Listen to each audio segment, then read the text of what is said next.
هي الحقيقة دي فكرة إن شاء الله بنراقب لينا، فبإذن الله هيبقى يعني مش أكتر من 5 دقايق في كل محاضرة هنقول معلومة عن علم المنظومات. فالحقيقة النهاردة أنا تركت فن الوام شوية لأن هو له معانا في الخطة الجديدة إن شاء الله لقاء تاني، وإن شاء الله هيبقى معانا أخونا عادل، ولأن في حاجة أنا بعدها حاليا عن فن الوام. أما بالنسبة للزجل فكان ليه في المعرض اللي فات كتاب المبدع والمرتجل في أوزان فن الزجل. فيمكن أنا عشان ما نطلش بس على حضراتكم، يعني أنا هقول مقتطفات بس حوالين فن الزجل لأن الموضوع كبير جدا، والكتاب فيه كل ما يمكن أن يخطر على بال حد اللي إن شاء الله موجود في الكتاب. عايزين نقول بس إن الزجل طبعا مش وليد اليوم ولا النهارده بتاع، ده ضارب في جذور الزمن وفي عمق التاريخ.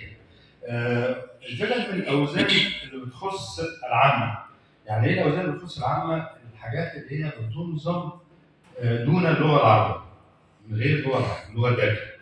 تمام؟ الزجل نشأ في الاندلس، ثم انتقل للمغرب بعد كده.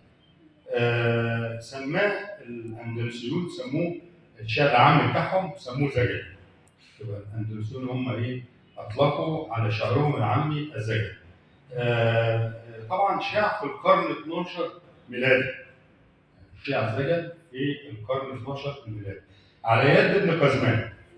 وطبعا هو في هنقول بس هو مش ابن قزمان اول من، لكنه هو ازدهر في عصره. انتشر في البلاد العربيه في بدايات القرن العشرين. ده تاريخ يعني مش من عندي. اللبنانيين اطلقوا عليه الزجل على شعرهم العام. الشعر العام بتاع اللبنانيين اطلقوا عليه زجل. برضه في سوريا ولبنان كانوا بيسموه القول او المغنى، وكان الشاعر بيسموه القوال. برضه في فلسطين كانوا بيسموه الحدا او الحدادي، والشاعر كانوا بيسموه حادي.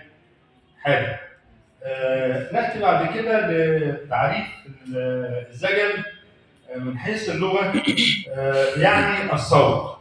الزجل يعني الصوت، ويقال سحاب زجلة صاحبه يعني صوت رعد، يبقى صوت الرعد مع سحاب ده بيسموه ايه؟ زجل. برضه وفي حديث الملائكة يقال لهم زجل بتسبيح، أي لهم صوت عال رفيع. وقيل اللعب والجلبة ورفع الصوت بخاصة في التطريب، كل ده بيسموه زجل. وقال المحب في خلاصة الأثر، الكتاب بتاع خلاصة الأثر، قال إن الزجل في اللغة الصوت. وسمي زجلا لأنه يلتز به ويفهم مقاطع أوزانه ولزوم قوافيه حتى يغنى ويصور.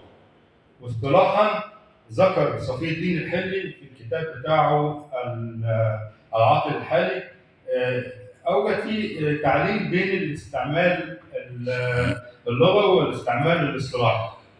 فقال وانما لا يلتز به ويفهم مقاطع اوزان ولزوم قوافيه حتى يغنى به ويصوت فيزول اللبس بذلك، وهذه الفنون كل ده بيقولوا صفي الدين الحلي. اعرابها لحن وفصاحتها لكن وقوة لفظها وهن حلال. الأعراف فيها حرام، صحة اللفظ بها سقام، يتجدد حسنها إذا زادت خلاعة، وتضعف صناعتها إذا ودعت من النحو صناعتها، فهي السهل الممتنع والأدنى المرتفع. ورا تعريفات كثيرة في الزجل، ولكن هنقول منها اللي قاله الدكتور أحمد مجاهد يمكن هو الأكثر تحديدا. يعني قال إن هو شعر عامي لا يتقيد بقواعد اللغة العربية وخاصة الأعراب وصيغ المفردات، وقد نظم على أوزان البحور القديمة وأوزان أخرى مشتقة منها. نأتي بقى نقول برضه إن الزجل عبارة عن عبارات مسبوعة بتنسيق شعري موزون قريب في وزنه إلى الشعر الفصيح. هنتكلم دلوقتي برضه عن الحته دي، بس احنا ايه بنقول ان هو اشبه في اوزانه من ناحيه الالتزام، التزام القالب الى الشعر الفصيح. يكتسب طبع قريب الى العاميه منه الى الفصحى. طيب، نشأة الزجل بقى في اواخر القرن الرابع الهجري، اواخر القرن الرابع الهجري، على يد مش ابن قزمان بقى اهو، واحد اسمه اخطل ابن نماره. اخطل ابن نماره بلغ عصره الذهبي على يد ابن قزمان، ابو بكر بن قزمان، سنه 555 هجريه. سمي ابن قزمان بامام الزجلي رغم ان سبقه واحد اسمه راشد، وذكر الكلام دوت ابن قزمان في كتابه. ابن قزمان تحدث في مقدمه ديوانه، وده اول ديوان مطبوع في اللغه العاميه هو ديوان ابن قزمان. لم يسبق اللغه الدارجه طباعه خالص، اول من طبع باللغه الدارجه العاميه ابن قزمان. ذكر ان مخلف ابن راشد ذكر بالاسم في الكتاب بتاعه، وقال ان الناس اللي سبقوه مخلف ابن راشد. ناتي بعد كده الى اهميه الزجل ومزاياه واللي يمتاز بايه. اهميه الزجل اكثر الفنون اوزانا، اكثر الفنون اوزانا، واللي يكتب زجل يمكن عم صابر عارف له قالب معين بيمشي عليه، وهنشرح دلوقتي برضه في عجاله كده القالب ده.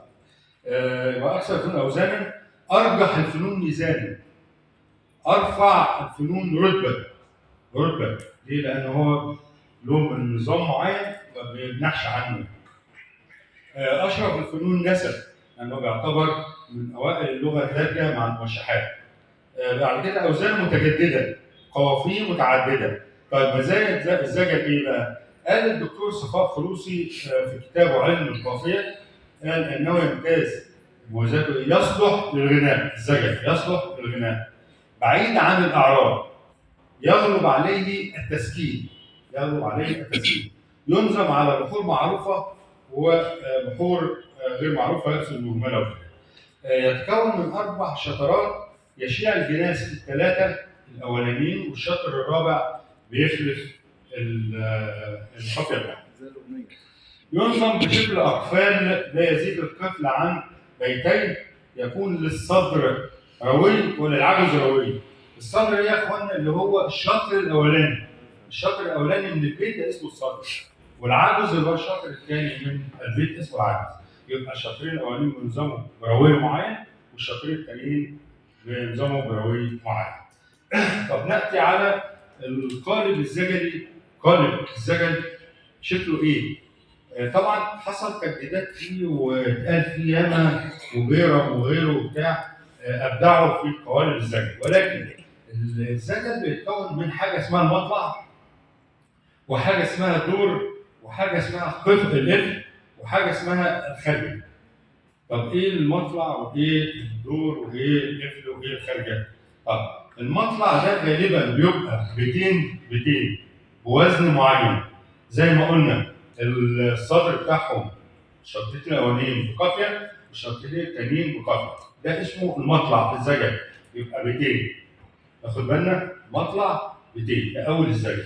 بعد كده ياتي الدور، وطبعا الشطرات الاولانيه دي في المطلع كل شطر اسمه غصن، ناتي بعد المطلع اللي هو البيتين ده، بياتي بعد كده الدور ده عباره عن 3 ابيات، يعني 3 ابيات بيسموها قسيمه، يعني 3 قسيمات، يعني 3 ابيات. وهنا الشطره اسمها ست، فبيبقى 6 اسباط الدور. يبقى عرفنا المطلع بيتين والدور 3 ابيات. بعد كده بيجي القفل بينظم على المطلع، يبقى المطلع اللي هو البيتين بيجي القفل بيتين برضه بنفس وزن المطلع الاولاني، وبيبقى نفس القافيه بتاعته برضه. فاذا ده بيقفل الدور، تمام؟ بيفضل ماشي كده مطلع دور قفل، مطلع دور قفل، مطلع دور قفل، لغايه ما يجي الخارجه بيبقى برضه بيتين، يعني نفس القفل برضه ونفس المطلع، دي اسمها الخارجه اللي هي تبقى نهايه الزجل. ده الشكل بتاع الزجل اللي المفروض يتنظم عليه واللي حصل تطوير وتحديث فيه بعد كده. فاضل بقى بالنسبه لاوزان الزجل. اوزان الزجل يمكن كان بيقال ان صاحب ال1000 وزن لا يعد زكاه. يمكن الناس المطلعه زي حبايبنا عارفين كان ده مقوله. جه نفى الكلام دوت الدكتور ابراهيم انيس في كتابه اللي هو كتاب موسيقى الشعب. ده الدكتور ابراهيم انيس قال ان يبدو انهم ما اطلعوش على الكلام ده او سماه مبالغه يعني.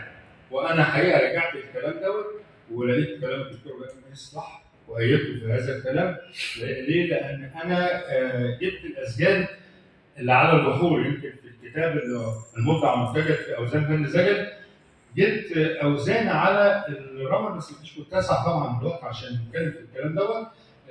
جبت من الرمل حاجات وقطعتها، من الرجل حاجات وقطعتها، ومن وتقريبا بحور الشعر كلها الوافر والكامل بتاع والبسيط.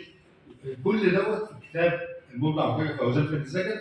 الزجل وتقطيعه العروضي وازاي جه من البحر دوت. فطبقت عليه في الكتاب دوت، وكده انا اطلت عليكم، وارجو ان يعني نكون قدمنا معلومه عن فن الزجل. ولو وراك ان شاء الله هيبقى لينا لقاء اقل من كده عشان الزجل ده هتصرف في دقائق تموال ليله كبيره يعني. فان شاء الله يعني على شكرا. شكرا.